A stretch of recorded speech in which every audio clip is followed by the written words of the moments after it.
Welcome back to the channel, guys. In this video I'm going to show you how to install vinyl siding on the gable side of a roof. And if you're new to this channel, my name is Josh. This channel is all about building your own house, saving a ton of money, so be sure to subscribe, ring the bell so you get a notification every time I release a new video, and smash that like button because it really helps promote the video. So what I'm going to do is put this GoPro on and get up on the scaffolding and get started. So I noticed it's easier getting up and down off the scaffolding using a ladder. The ladder makes it so much easier. Going up and down the side of the scaffolding using the rungs is kind of a pain, and it's probably a little more unsafe than using a ladder as well. Alright, so the first thing we got to do, we got to put J-channel up against the sides of the gable. I already have some started, but now I got to continue the run, and to do that you need to cut the end so just the face of the J-channel is going to overlap the existing face. So you more or less just cut the back out and leave about an inch or so of the face on the piece you're going to install, and it's going to overlap and create a seamless look. So as you can see, that's what I'm doing here. I slid it right over the existing J-channel and it looks pretty good. And what you want to do is take these 1¼ inch roofing nails, they're aluminum so they won't rust, and you're just going to nail it until it's snug. You don't nail it tight because the J-channel will look wavy once it expands and contracts. So you nail this a little more snug than you would siding. The siding you're going to nail what I consider loose. It's about an 1/8 inch to a 1/4 inch gap in some cases. So you do nail the J-channel a little more snug than you do the actual siding. So I'm over here, I'm going to do the other side because you need to run the J-channel up the same length on each side of the gable at the same time because the runs continue into each other. So you can't do on one side without the other. Alright, so it's the same process as the other one. Overlap about, like I said, anywhere from 5/8 to an inch. Anywhere in there is fine. There's no exact science, but I definitely wouldn't do any less than a 1/2 inch. So we're going to go ahead and nail this again every 16 inches. And this is a framing hammer I'm using. It's probably a little much to be doing siding with, so if you're going to be doing your project, you might want to invest in a smaller hammer. And that's just a little word of advice, but it's up to you. You can clearly use a framing one like I'm doing here. And after I get this secured, we're going to go ahead and start our next run of siding now that we have our J-channel into place, and we're going to finish this run up. So to do the measurement from these slopes, you're going to hook onto the nailing flange of the existing piece of siding and pull the measurement like I just did. And now I'm going to go ahead and cut this to the slope that's desired. And I know this roof is a 7/12 and it's a 60-degree complementary angle. So what I did is I already got the angle, and I'm going to show you a technique just to get the angle if you don't really want to do the math. But anyways, this is a scrap piece I cut off a piece of siding, so always keep your first cut scrap because you're going to use that as kind of a jig, so you can just trace it to get your exact slope. So that's always helpful, and I use that piece to cut every single one of these pieces on the gable. But I'm going to show you a trick here in just a second. So after you mark it to your desired length, you just go ahead and cut right down the lines using a pair of 10 snips. And right here where the nailing flange is a little tough, just FYI. You might have to get 2 hands on it. But we're going to go ahead and lock this piece into place, and we're going to keep that scrap because that's going to be used for our next piece, our starter piece. So I'm going to show you how to get this angle really easy. Go ahead and just put a piece of siding up level, then put another piece going up the roof, and right there is going to be your slope, just so you know, for an easy way to get it. But I was just doing that for a demonstration for you. So I'm going to put this scrap piece down here now and save it for the starter like I said. Alright, now what you want to do here, we're going to go ahead and snap in our piece that's going to be butting the gable. Go ahead and slide that in nice and snug, and then we're just going to slide the bottom of the siding up into the lip of the existing piece of siding we already have installed. After you do that, always nail each end about 1 inch or 2 back, whether there's a stud behind it or not. And as you can see, I am trying to hit the studs. That's why I ran the hammer down the side of the wall before I put that nail in. So that's why you see me hitting the side of the house, is I'm just listening for a solid sound, which is going to be a stud behind it. And this is trusses behind this wall. So they're 2 foot on center, but around the window it's 16 on center because I had to frame for that window. So it's going to be a little tighter nail pattern there around the window. Alright, so now I'm just tracing the slope for the next piece here, and you don't need a measurement for your starter piece because it's just going to be a random starter length, because whatever's left over, it doesn't really matter as long as you're within about a foot from the break of the siding run that's already in place. So we went ahead and got the angle put on this piece of siding. We're going to snap it in place now and just slide it back into the J-channel like we did the other side. So you can start this clear back. As you can see here, I did about 2 foot just because I didn't want to lean over the edge of the scaffolding, and then I'm sliding it all the way over. And if you're wondering why I have a ladder over there, it's because I didn't have enough scaffolding to extend over, so I gotta go up and down here for these next 3 runs or so.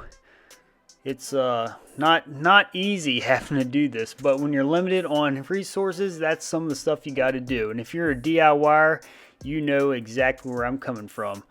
Alright, so now I'm going to go ahead and slide this J channel up where it goes and tack it into place, because I wasn't able to get to it from the scaffolding.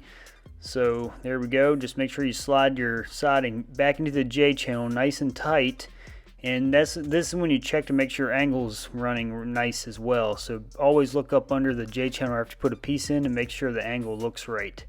So I just went ahead and tacked that side into place. Now back down the ladder I go, and I got to go up to the other side of using the scaffolding.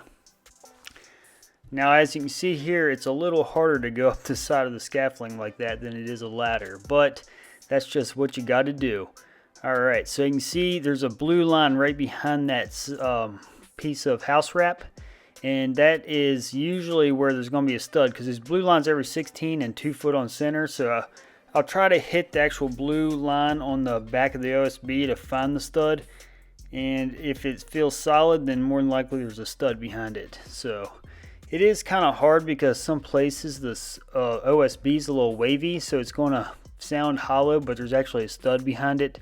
So, you know, you'll just have to practice as you go. You'll get the hang of it. Alright, so now we're going to cut a square cut here. And as you can imagine, a square cut is way easier to do than those angled cuts. So all you got to use for these square cuts is your handy dandy speed square that I use in almost every one of my videos, I feel like. So this just squats in speed square. Just mark it, put a straight line, then cut down the straight line. And you got to be careful too when it's cool out, is you will crack that beaded part of this siding if you're not careful. So if it's warm out, you can just fly with it and cut as quick as you can, don't have any problems. But if it's cold out, definitely start slow when you go to cutting it, because it will crack it if you're not careful.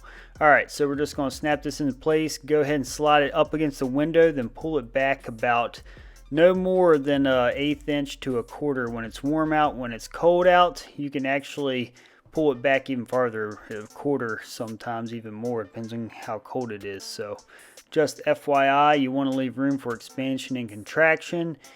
Let me know in the comments below if you enjoy the first person view with the GoPro and the instructions given. I just need your feedback to know if this is a good way to present material. Alright, so as you can see, I'm kind of pulling out those nails in some spots, and the reason why I did that is because some of the trusses are wavy, so you'll have them pulled back 1/4 inch more than other parts of the truss studs. I guess that's the best word for it, stud. It's the part that goes straight up and down on the truss. But when they're wavy like that, to make it look straight, you almost gotta put some more play in some nails than others, so it kind of blends it together. Now I am going to go ahead and put this piece of fascia on. I know this is a siding video, but this is something I had to do while I was up here because I didn't have a ladder at the time to finish it. Be sure to push your fascia right up into that drip edge nice and snug, and to nail this stuff, you just nail it from below into the groove of the soffit. And some people face nail it, but I don't recommend it because it'll look really wavy if you do that. So just FYI. And the nails I'm using are just aluminum fascia nails. You can get those at any big box store or anywhere that sells the fascia should have them. And don't over nail these nails because it'll make it look really wavy up that overhang. So just a word of caution. And I had a little bit of felt paper overhanging the drip edge, and it was still poking through after I put the fascia on, so I was just sliding that up in there, tucking it away for another day. But I'm going to get and finish up this run right here. Again, you just take a tape measure it over to your siding, and you always add, if you're measuring right up to that siding, you always just add an inch, and that's going to give you the total length.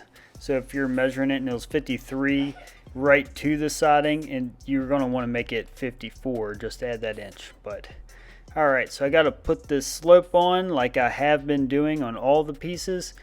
And something you want to keep in mind too is there's more ways to cut this stuff other than a 10 snips. You can actually use a battery skill saw or circular saw that has a fine tooth blade or a regular blade turned backwards. I actually did that one winter when it was really cold outside. It was just way too cold to be using 10 snips, and it was actually the house I live in now. I actually just took a battery saw and cut every piece that way, and it turned out to be actually pretty easy after you got the hang of it. It is probably a little easier than using these 10 snips. Even if it was warm out, probably could be using those, but this is just more convenient. Alright, so now we're just going to slide this back into the J channel and pull it up into the lip to lock it in tight. And if you're wondering, this is CertainTeed brand siding. It's called beaded siding, and it is a little slower than doing your typical Dutch lap because it only covers about 6.5 inches at a time, to where the Dutch lap covers almost twice that amount. So just something to keep in mind. And this piece was actually a little too long. I had to shave a 1/4 inch off. So you will have that. And if you push those Gable pieces in too tight, you'll notice they'll start pushing down when they hit the side of the J channel because they're too long. And that's when you need to make sure you look really closely. And if it's doing that, you got to take it out and shave a little off. So just something you'll get used to once you get going with it and start looking out for it. And I always double check from underneath to make sure my siding's interlocked well, because I have had pieces before to where the piece of siding laps over itself and it is not locked in all the way, so just keep that in mind.